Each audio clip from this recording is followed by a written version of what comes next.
السلام علیکم ورحمۃ اللہ وبرکاتہ۔ ایک غلام تھا، ایک دن وہ کام پر نہ گیا تو اس کے مالک نے سوچا کہ مجھے اس کی تنخواہ میں کچھ اضافہ کر دینا چاہیے تاکہ وہ اور دل جمعی سے کام کرے اور آئندہ غائب نہ ہو۔ اگلے دن مالک نے اس کی تنخواہ سے کچھ زیادہ پیسے اسے دے دیے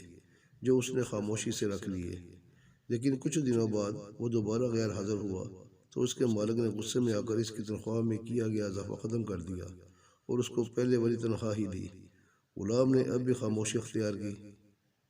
تو مالک نے کہا، جب میں نے اضافہ کیا تو تم خاموش رہے اور اب جب کمی کی تو پھر بھی خاموش ہو، کیوں؟ تب غلام نے جواب دیا، جب میں پہلے دن غیر حاضر تھا تو اس کی وجہ بچے کی پیدائش تھی